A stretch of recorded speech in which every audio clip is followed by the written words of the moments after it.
Hey guys, tonight we travel so far, in fact, that you'll wake up aching.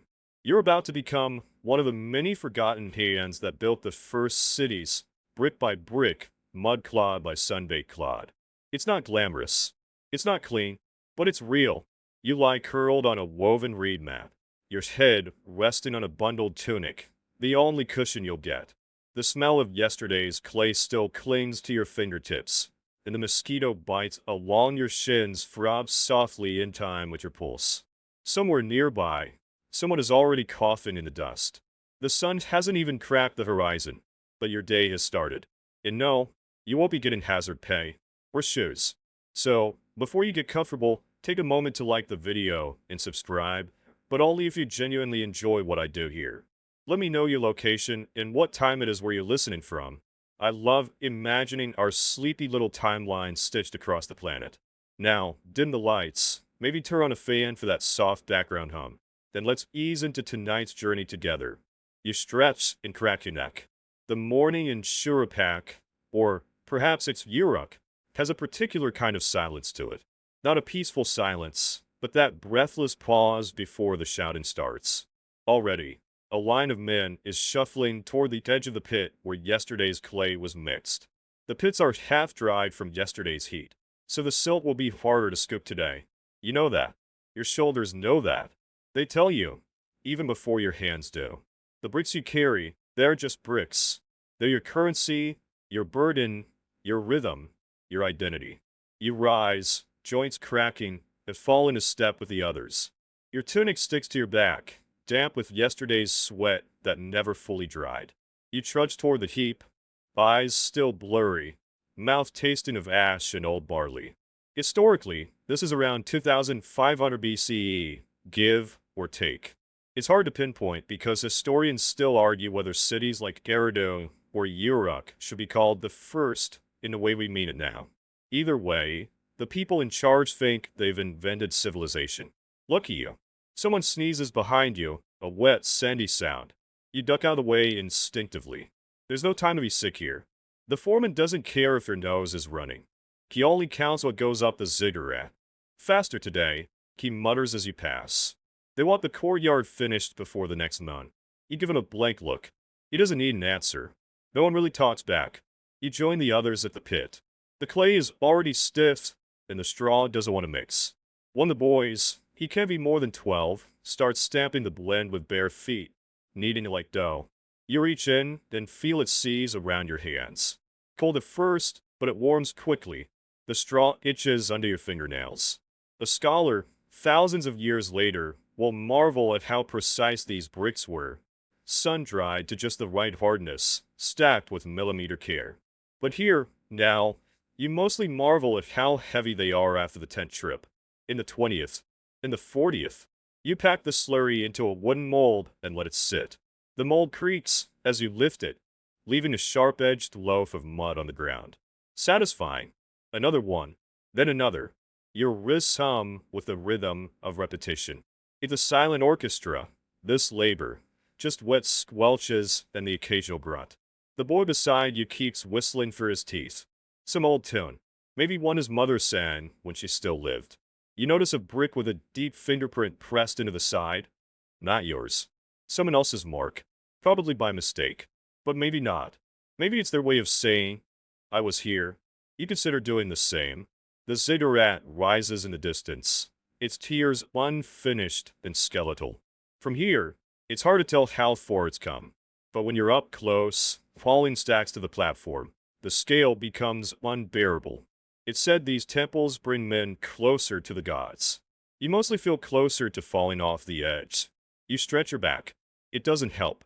The soreness is not a temporary guest. It's your new roommate.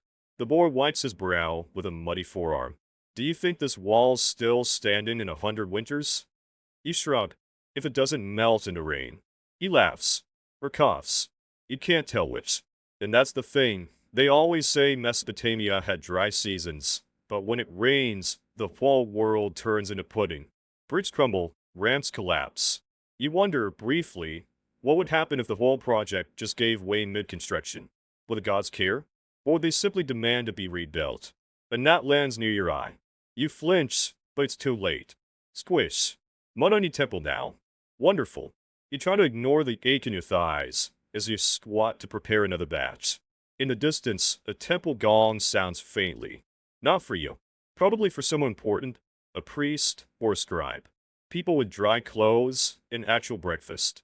You get a smear of lentil mash and maybe a rock in your sandal. Still, there's something about the smell of wet clay that almost comforts you.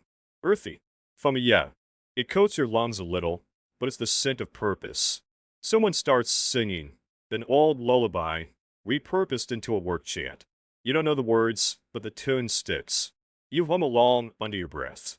The sound wraps around you, slow and circular, like the wheel of days that turn with no visible teeth. The way up is heavy. Someone mumbles behind you, almost like a proverb. You nod. Not that they're wrong. You shape another brick. Sit it down. Repeat. The city waits as you work, heat rising, sweat pooling. You look up at the rising sun and the rising walls. One of them will outlast you. The clay beneath your nails stiffens as the sun climbs, baking the pit edges into a crisp crust. By now, your back has accepted its fate, aching in familiar waves. You stand for a moment, letting your shoulders hang like tired ropes, then stoop again to lift a fresh brick. This one's a bit soft, too wet, maybe, but no one has time to care. The foreman's voice barks across the yard like a sunburned jackal. To the scaffold. Keep them even. You fall in a line, stacking the bricks in a woven reed basket strapped across your chest. The straps digging deep. Always the same, 2 bruises. Up ahead, the incline begins. You shuffle toward it. It's not a mountain. Not yet. But the ziggurat is tall enough now that it swallows the sky when you look straight up. You keep your eyes low. There's a rhythm to the climb, the way your feet find the slats of the scaffold ramps. Reeds over mud, boards creaking like old knees. One wrong step, and you'd be a mud-colored smear at the bottom. They'd probably name a lunch break after you. Let's eat early. Remember what happened to the last guy. You pass a man on his way down, his beard white with plaster dust, his gaze hollow. He nods without really seeing you. Maybe he's thinking of the same question you keep buried deep. Why am I still doing this? Historians today admire the sheer scale of these temples, the ingenuity of step pyramid construction long before cranes and concrete. But you, right now, you mostly admire your ability to keep walking without passing out. Near the top, a basket tips. Bricks tumble, one grazing your shin. You curse, softly, under your breath. The foreman glances up. You keep moving. At the platform, you unload beside a wall that's more suggestion than structure. A priest walks past in white linen, barely sweating.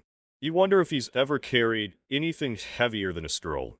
Another worker nearby whispers. They say the king himself designed this upper tier. You glance at the uneven bricks, the sloppy angles. Must have been a very tired king, you murmur. He chuckles, then winces.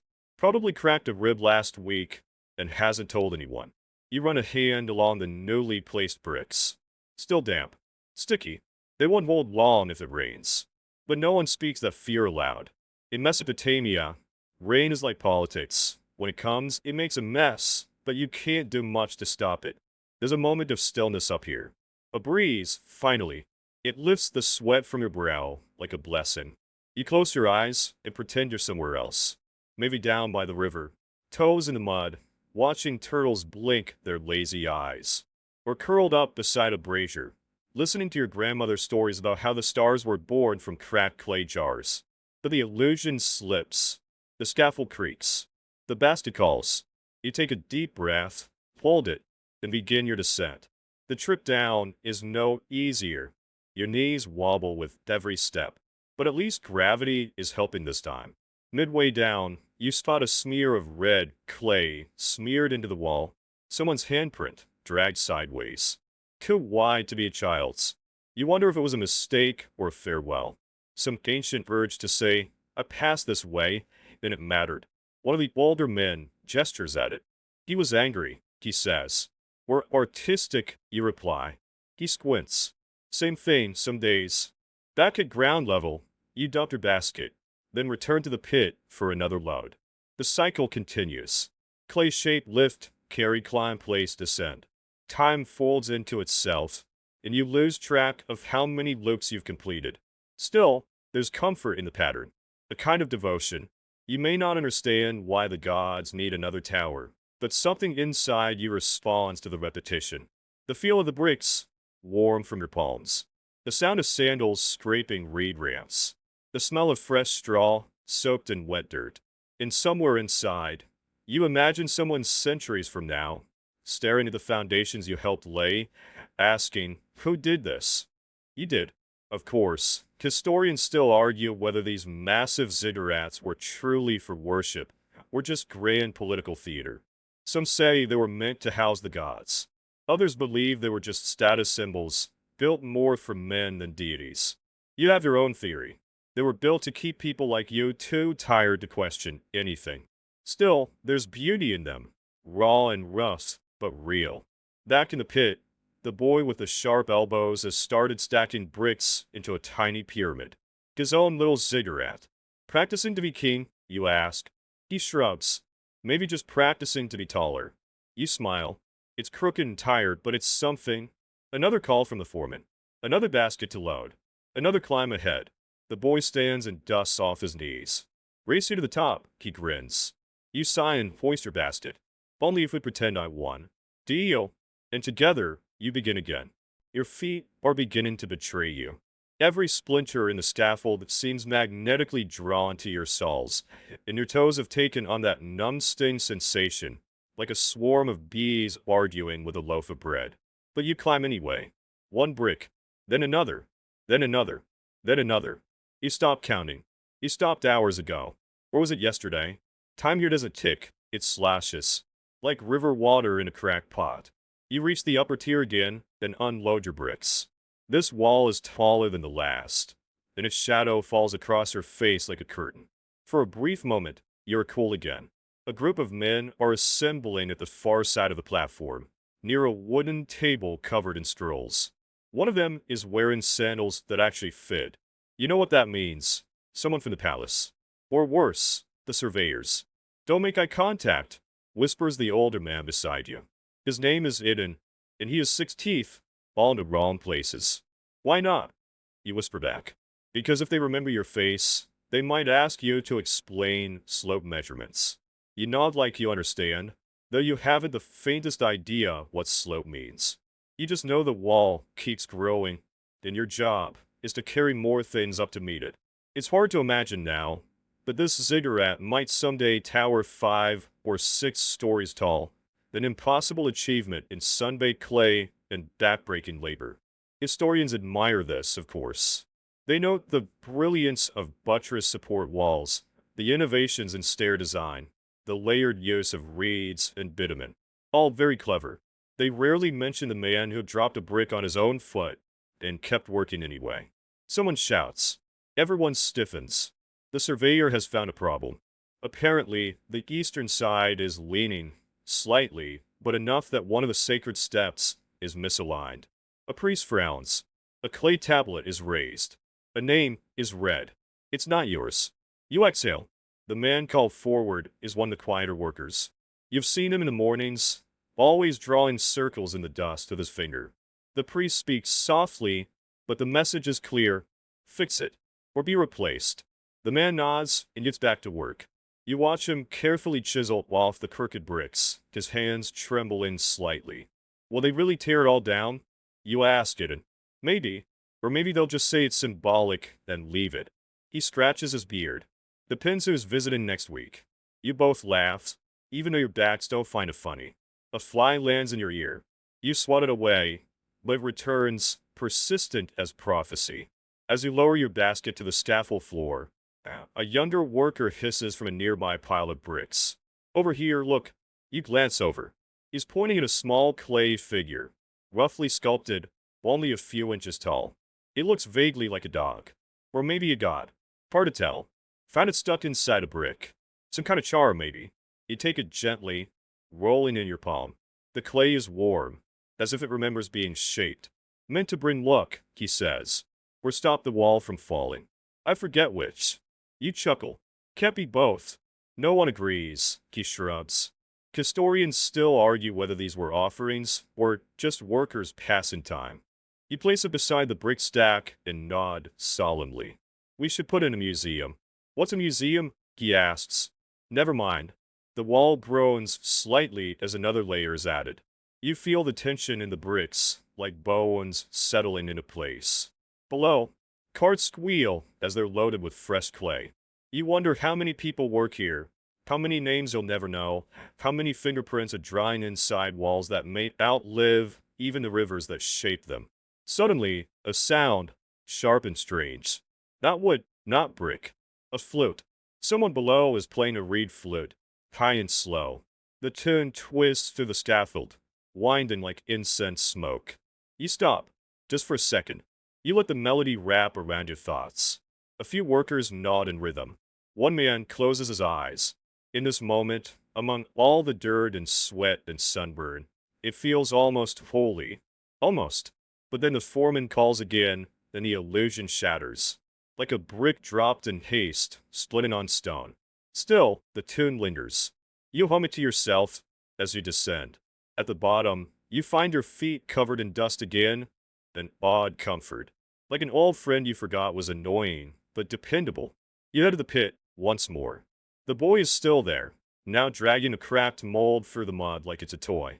He smiles when he sees you. Still standing. Barely, you reply. He tosses you a bundle of reeds to mend your strap. Don't want to drop a basket on the priest again. That was one time. In a very funny time, he grins. You laugh, properly this time. You tie the reeds with shaky fingers and glance up at the ziggurat, now taller than it's ever been. You blink. The shadow it casts is longer now. Where's the sun just lower? You sigh. The light's not fading yet, but your energy is. You lift another brick. The brick is heavier than it was a few hours ago. Or maybe you are. You've begun to feel in strange places. Your earlobes, your wrists, the soft part behind your knees. There's a dull hum in your spine, like a distant drumbeat that no one else can hear.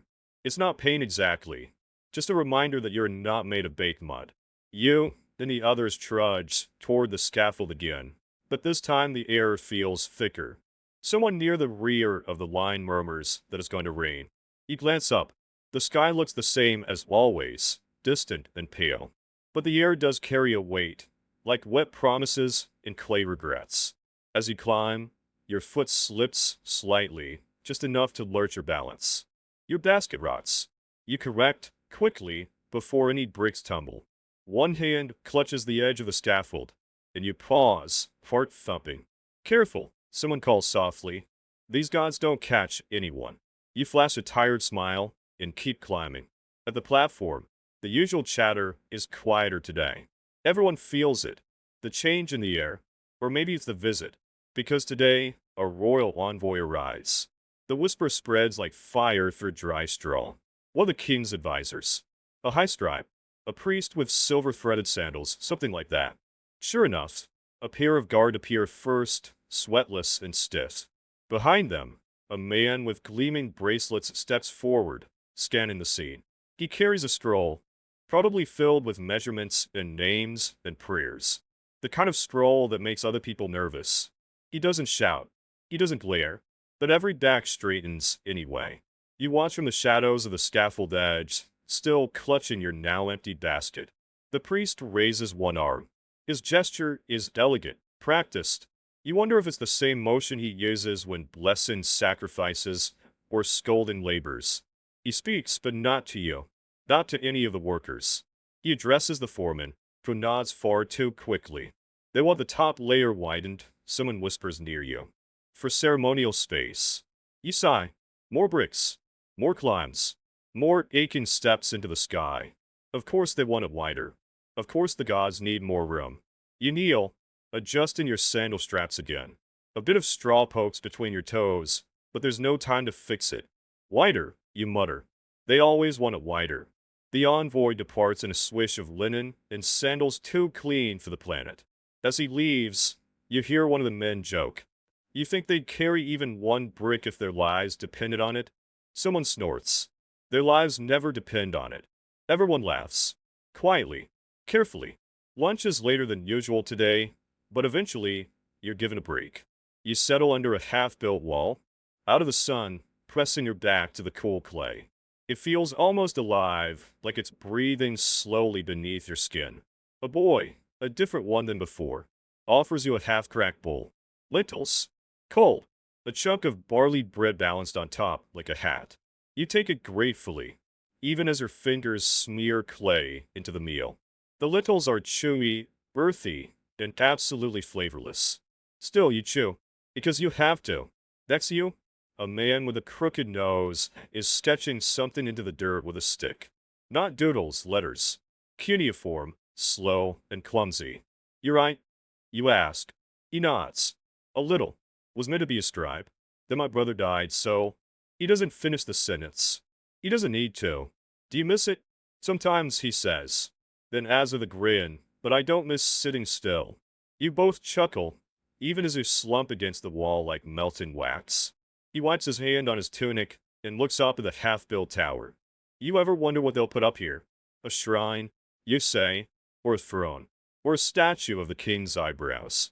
He barks out a laugh, nearly dropping his bowl. "It better be worth it," he adds. You want to say something like "We're still here, aren't we?" But the words feel too big for the moment. So you just nod and let the silence settle again. From the other side of the wall, someone starts humming, low, rhythmic. A melody that sounds like river tides in cracked reeds. You don't know the psalm, but it fits. You lean your head back and let your eyes close. Just for a second. Just long enough to breathe. The sun shifts. The clay wall behind you warms again. You open your eyes and rise. More bricks await. You start counting your steps. Not for any grand reason, really, just to keep your mind from melting into the sun. 1 step, 2 steps, pause, shift, wait, continue. You reach 67 before someone calls your name, and the rhythm snaps like an overused rope. There's a new pile of bricks to move. Of course there is. These ones are oddly shaped, slightly rounded at the edges, not fresh but not quite dried either. Someone says they were meant for a different project, a temple wall on the city's edge. But the plans changed. They always do. You lift one. It's heavier than it looks. Slightly damp. Probably sat in the wrong pile for days, soaking up every whisper of river moisture. Your arms protest. Your back growls. You carry it anyway. At the base of the scaffold, someone has scratched a pattern into the dirt. Spirals. Repeated loops. Decorative nonsense, or maybe some kind of quiet protest. One of the younger carriers nudges it with his heel before stepping over it. Above, the sky has faded into a paler blue, and the clouds have begun their long, slow gathering. The smell of approaching rain teases your nostrils. Muddy, sharp, alive. "Rain tonight," someone mutters. "Maybe it'll soften the bricks. Or wash them all into the river," someone else replies. "And we'll start again." It's said without malice. Just the soft exhaustion of people who've accepted that permanence is not a luxury they're entitled to. Up on the platform, the priest's visit is already a memory. In his place, the foreman paces like a frustrated bird. He shouts less now. Perhaps his throat is sore, or perhaps he's given up on changing the pace of a tide no one controls. You place your bricks at the growing wall's edge and run your hand lightly across the surface. It's warm from the sun, but underneath, still damp. You can almost hear it sighing. Almost. Historians still argue whether these structures were meant for gods or rulers. A voice echoes from your memory. Your father's, perhaps, or an elder neighbor. But whether they were built just to be built. A kind of performance. You didn't understand it then. You don't fully understand it now. But the thought lingers like wet clay between your fingers.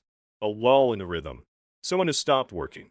You turn and see an old man sitting, not collapsed, just still.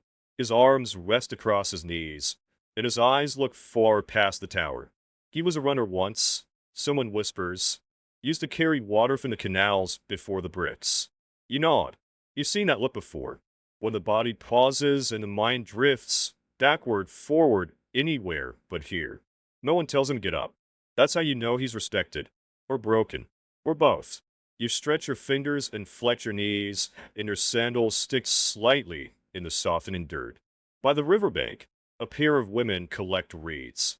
They are brick workers. They weave mats and ropes, and sometimes bring cooling bundles for your forms. One of them catches her eye and smiles, just briefly, before returning to her bundle. You wonder if she dreams of towers or only of boats. You once saw a priest fall into the river. It was festival day, and he'd leaned too far to sprinkle holy water onto a goat. The splash was enormous. He emerged sputtering and furious, covered in river silt and weeds. No one laughed, at least not out loud. The goat, unbothered, simply bleated and tried to eat a papyrus scroll. You smile at the memory and carry another brick. The foreman gives a rare instruction. Stack double, but leave air between.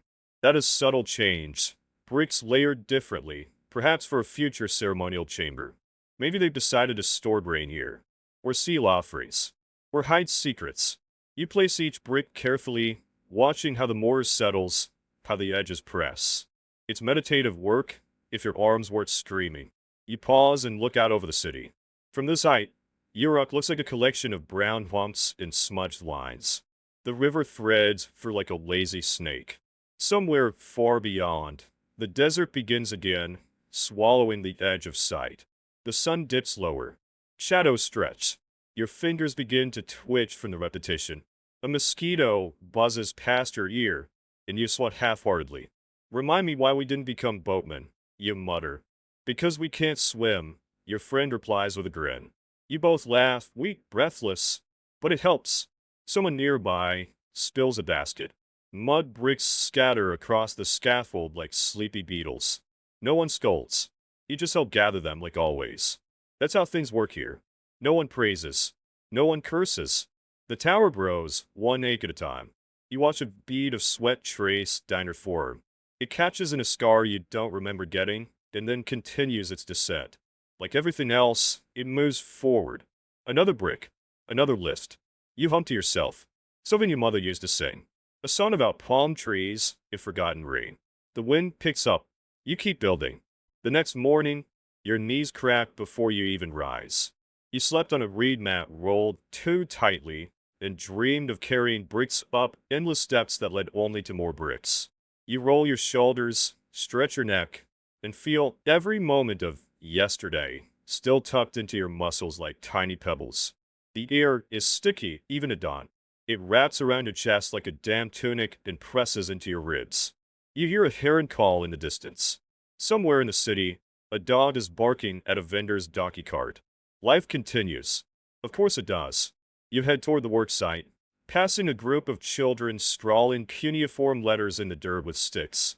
Their teacher dozes under a slanted canopy, mouth open, head tilted. The letters in the dust are uneven and charming. One child notices her stare and grins wide, holding up his scribbled glyphs like a proud potter with a lopsided bowl. Can you read? He asks. You pause. You know enough to sound out names. The markings for mud and tower. But you shake your head. Me neither, the child whispers, giggling as if he's uncovered a shared secret. You keep walking.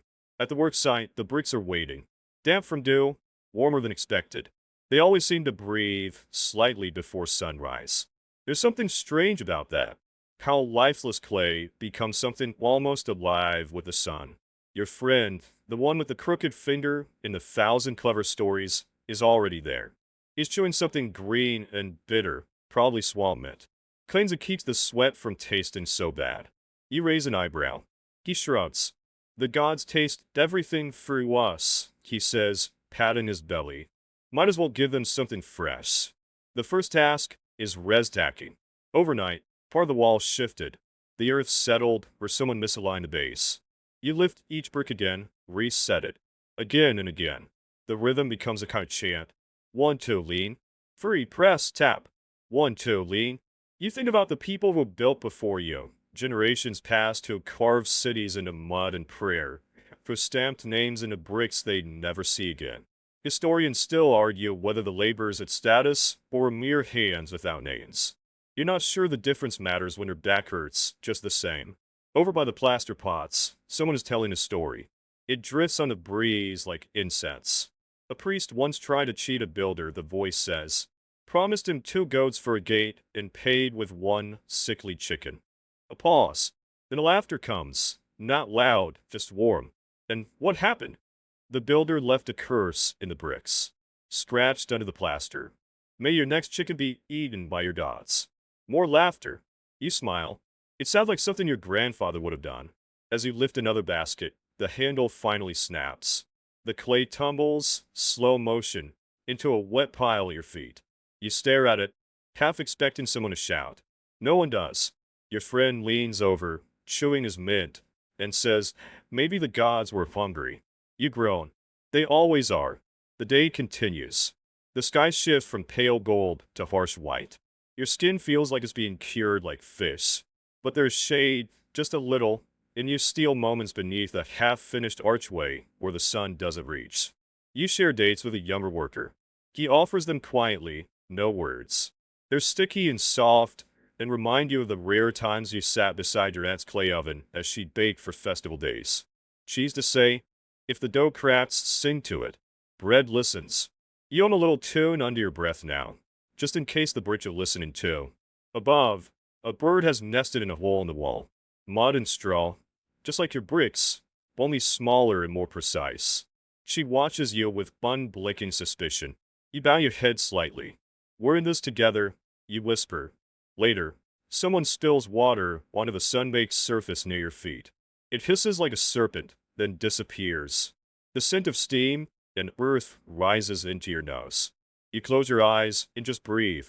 It smells like home, if home were made of sweat and dreams. The wind picks up mid-afternoon. Dust dances across the scaffolds. You pull your headscarf tighter.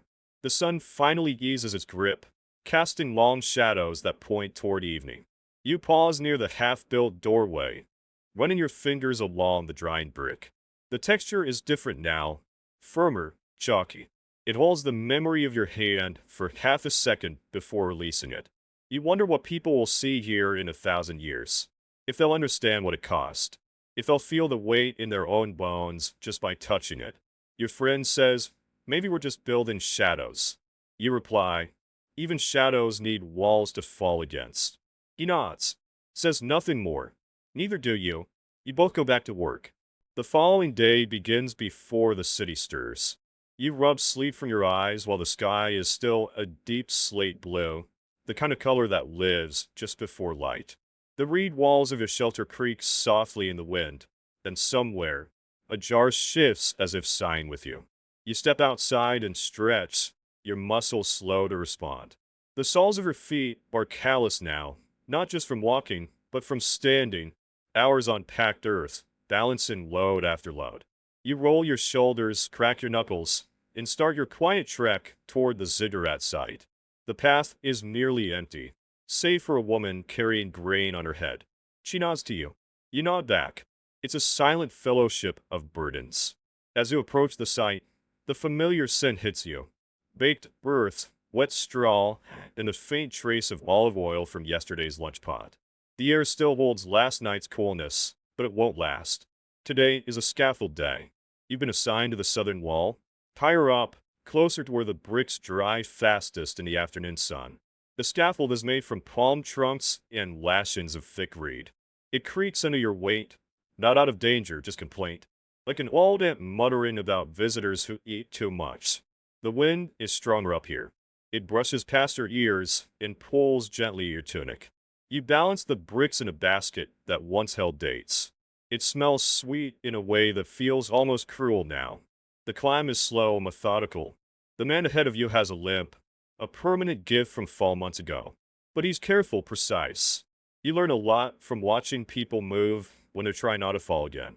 When you reach the top platform, the view opens, flat rooftops stretching in all directions, dotted with jars, drying mats, and the occasional dog lounging like royalty. The river glimmers in the distance, still swollen from last season's rains. You feel taller than you should, like a grain of barley standing on a lion's head. Your task is placing fresh bricks along the outer face. They've been sun-cured for a few days now. You press them in line with a paste of bitumen and straw, still warm and malleable in the morning. The smell of bitumen is sharp, almost sour, but familiar. You've grown fond of it, the way you grow fond of a tooth that aches balmily in the cold. You slide the bricks into place, thumb press each seam, smooth each line with your palm. There's something oddly comforting about it. a pattern without thought. One historian wrote that mud bricklayers were considered essential but invisible. You smirk. That's about right. Your friend below calls up, waving a wrapped bundle. Bread, he shouts, too cheerfully for this hour. You ease your way down, each step taken with care. He's holding a woven pouch tied at the neck with flax string. Inside, flatbread, still warm, and a smear of sesame paste. It smells like the gods finally blinked in your direction. You both sit beneath the partial shadow of a scaffold beam, feet stretched out, heads resting back. Remember when you said we were building shadows? Your friend says. You gnaw a mouthful. Well, I think today I laid one sideways. It keeps moving. You snort. Try building in the wind. My bricks shift more than the city gossip. There's a pause, and then he says something softer. Do you think people will live here after dawn? You chew, then shrug. If the walls hold, maybe. If the river behaves. If the gods let them. He nods. It's funny. We build like it's forever, but we eat like it's our last loaves. You both laugh at that. Later in the day, you work on leveling a portion of the courtyard stones near the water storage area. This is a special job, more delicate than most. You use a string dipped in red dye to keep the line straight, stretching it taut between two pegs. The dye leaves faint traces on the brick's surface, little whispers of intention. There's an argument nearby. Two workers disagree about the slope of the channel that drains rainwater. One says the slope is too steep, the other not steep enough. Historians still argue whether Mesopotamians had formal engineers or if everyone just eyeballed things. Based on the current shouting, you suspect the answer is yes. And also no, you focus on your task. The sun is higher now, and you wipe your brow with a bit of cloth you tucked into your belt. It smells like river silt. Everything does, eventually. Someone passes by carrying a jar painted with a zigzag symbol. You recognize it as the sign for clay and order, often stamped on temple offerings. It's a beautiful jar, chipped at the lip, like most things around here. At the end of the shift, you descend the scaffold slowly. Your legs feel wobbly, like they're not entirely yours. The ground feels both harder and more forgiving than expected. You glance back once at the tower. The bricks shimmer faintly in the late sun, the wall glowing as though holding fire beneath the surface. You whisper, "Don't crumble yet." And you swear you hear the wind say back, "Not today." The evening shift ends earlier than expected. Something about a priest wanting silence for a lunar ceremony. You don't question it. You gather your tools and drift away from the ziggurat. Limbs heavy, thoughts loose. You cross a narrow lane where pottery shards glitter underfoot like cracked stars. A child darts past chasing a dog that definitely does not want to be chased. The air smells of wet linen and lentils. Then the sky has turned the color of faded copper. You make your way to the riverside path, not because you need to, but because walking there calms something in you. The water has a rhythm, a soft, lapping cadence against the banks. You follow it, step by step, as if it knows where you're going better than you do.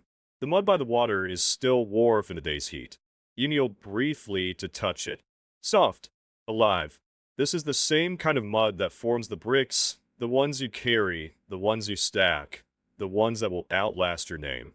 And yet here, near the water, it is just mud again. Lazy, undecided. A man nearby is fishing with a net woven from palm fibers. His catch flops in a clay trough. You nod to each other. No need for words. He grunts, better than falling brick. You reply, only if you're the fish. He chuckles, tossing a scaly one back into the river. Even the fish know where not to live. You keep walking. Near the edge of the reed marshes, you see an older woman weaving. She dips her reeds in a mix of crushed date seeds in water. Makes them more pliable, she says. Her hands move faster than yours ever will. She hums the song you half recognize. Something about goats and gods. Or maybe gods who act like goats. Hard to tell. You sit on a stone, elbows on knees, just listening. And for a moment, time flattens. The urgency of bricks and scaffolds and temple bells all dissolve. Just the rustle of reeds. The quiet thump of a fishtail. A half-hummed tune. Then a boy, maybe 7 or 8, appears with a basket of dried figs. Two for a shard, he says, holding out his hand. You smirk, reach into your pocket, and pull out a piece of broken pottery you've been using to scrape dried bitumen off your hands. He accepts it solemnly, as if you've traded him a silver coin. He hands you 3 figs instead of 2. You look hungry. You take them. You're observant. Back in the workers' quarter, the streets begin to flicker with small oil lamps set on doorsteps. Their glow paints the mud brick walls gold, their shadows long and playful. Someone is grinding grain nearby, the scrape and swirl of stone on stone. A rhythm you know better than most songs. You return to your shelter. It's small but dry. The thatch roof groans slightly as the evening breeze thickens. You lie down, the mat beneath you stiff but familiar. Your body sinks into the ache of repetition. There's a single carved figure on the wall, made from baked clay, an offering left behind by someone who used to live here. Its face is round, eyes pressed wide. You touch it once, gently. Not quite a prayer, not quite a habit. Something in between. Outside, someone begins to play a reed flute. The notes float softly, like wind that has learned to sing. You close your eyes, letting your breath match its rise and fall. Your hands still throb from the day's labor, but they also carry something else, something quieter. A memory of weight and warmth, of mud turned into meaning. Historians still argue whether the workers on ziggurats were conscripted or volunteered, part-time temple duty or full-time survival. No one can quite agree, but what they rarely mention is this. You return to the work not for the gods or the overseers, but for the rhythm, for the way bricks stack like thought, for the strange peace in repetition, and maybe too for the figs. You shift slightly on the mat, your shoulder brushing the reed wall. The scent of bitumen still lingers faintly on your skin. You think of the scaffold creaking under your feet, of shadows shifting with the sun, of bricks glowing in the heat. It's all still with you. And just before sleep edges in, you remember the woman weaving, her reeds dipped in that sticky sweetness, and her fingers moving like wind over water. You whisper, half to yourself, half to the ceiling. We're all just trying to hold shape. In the ceiling, silent as always, does not disagree. Morning returns not with sunlight, but with the low groan of a neighbor's back as he stretches outside your reed wall. You blink against the gray glow filtering through the thatch. Your neck feels like it's been folded by a brick mold. Your arms, well, they've decided to unionize. You rise slowly, brush the sleep from your eyes, and step outside. The air smells like smoke and wet dust. Someone's already boiling barley porridge on a clay stove, and the steam curls upward, lazily, like it's not in a rush to be anything else. You wash your face in a small basin, the water still cool from the night. Splash by splash, you rinse the sleep from your skin. The basin is chipped, a piece once used for storing date wine, probably. Everything in this town has lived several lives. At the shared cooking fire, an old man is telling a story you've heard 4 times before, but he insists it just happened yesterday. And then the ox cart hit the priest's goat, and the goat just stood there chewing like it had better things to do. Someone groans. Someone else laughs. You take a small hunk of flatbread from the communal pile and dip it into the pot. It's bland, but it's warm. You eat in silence. Then, the bell rings again, low and distant, like a copper bowl being tapped by the wind. The work resumes. You make your way back toward the ziggurat. The streets are narrower today, somehow, or maybe your shoulders are broader from the falling. You dodge a cluster of pigs rolling in a puddle and sidestep a merchant unpacking dried fish. At the base of a ziggurat, you wait for your assignment. The overseer waves vaguely, like a man who no longer knows what his own hands are doing. You get the same job as always, the incline, the climb, the lift. There's a scholar watching today, someone from the temple school. He's young, far too clean, and scribbling on a clay tablet. He approaches you during a break. Do you mind if I ask, how do you balance the bricks so easily? You blink.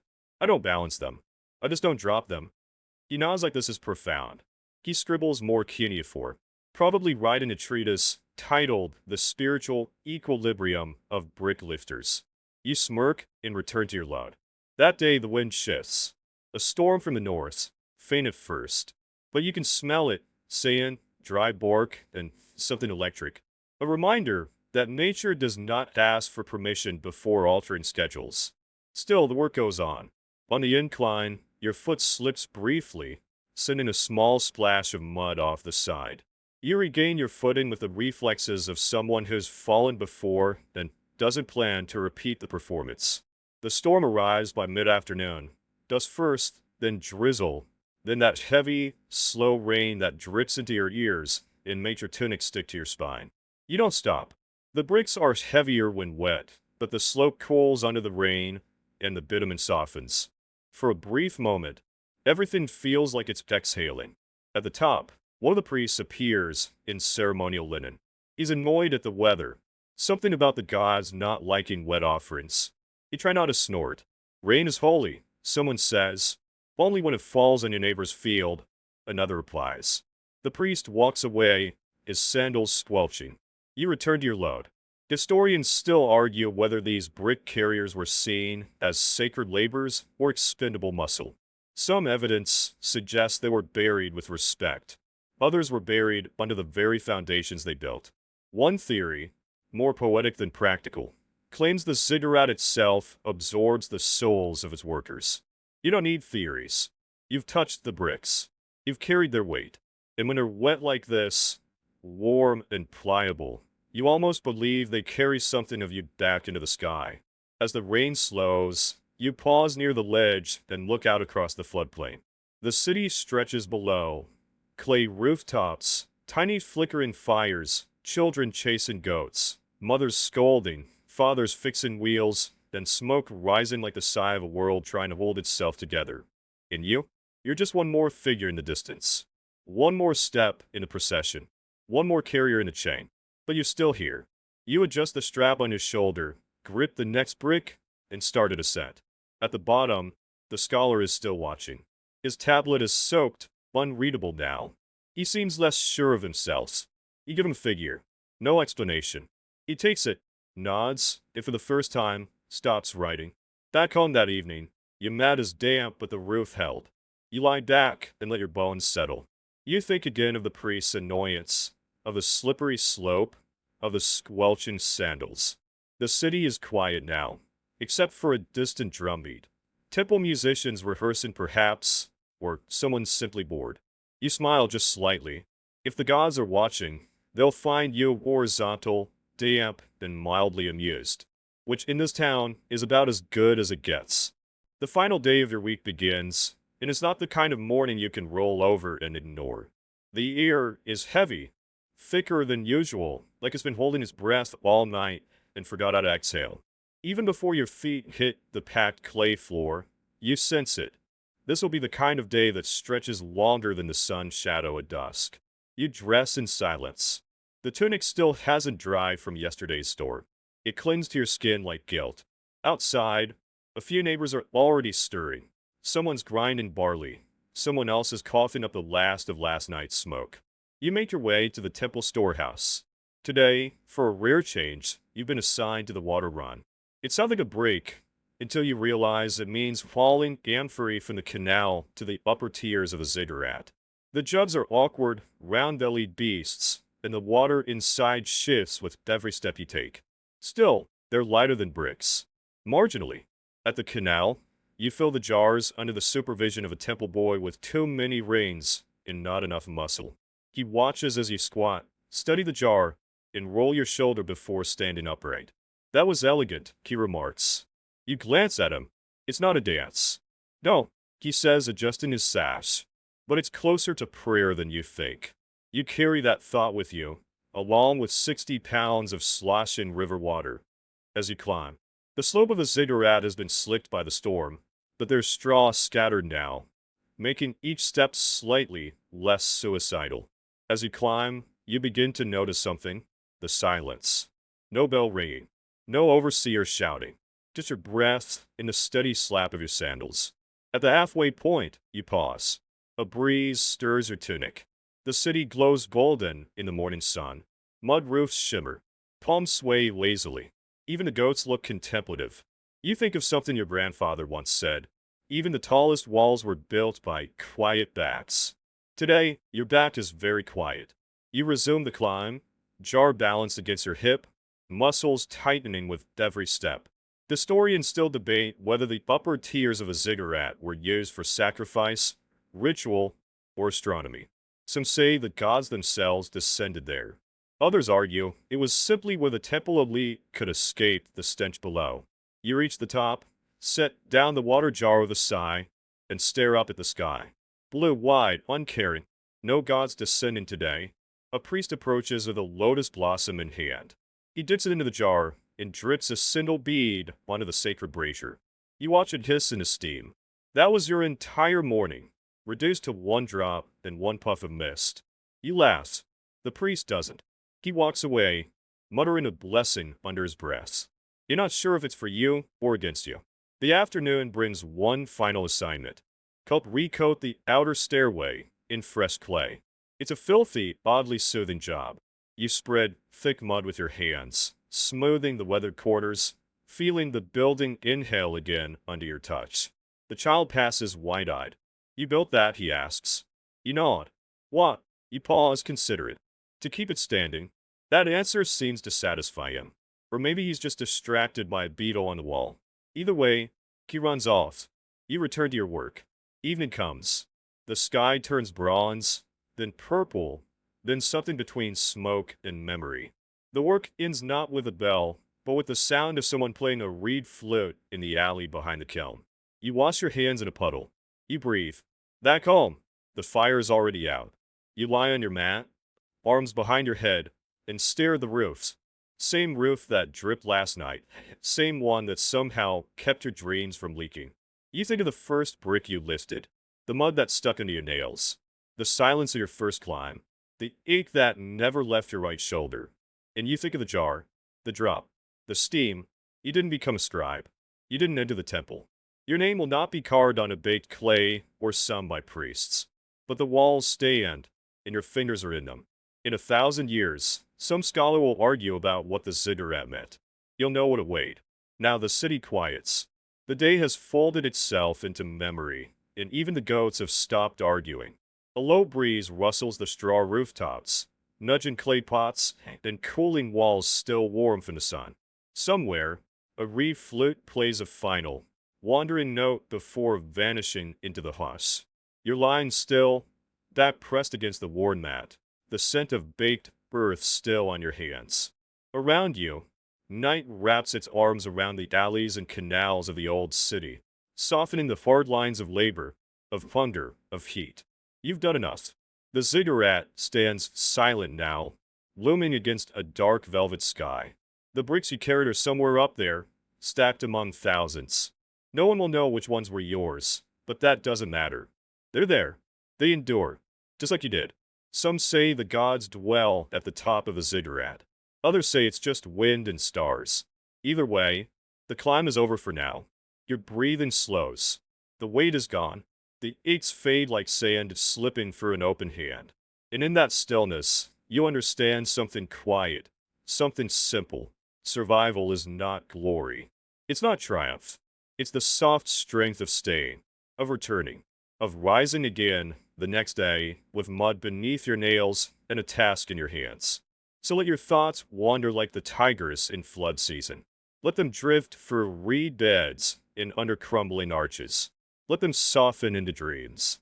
You're safe. You're still. You've made it through the day, and the wall still stands. Sleep now, builder. Sleep now.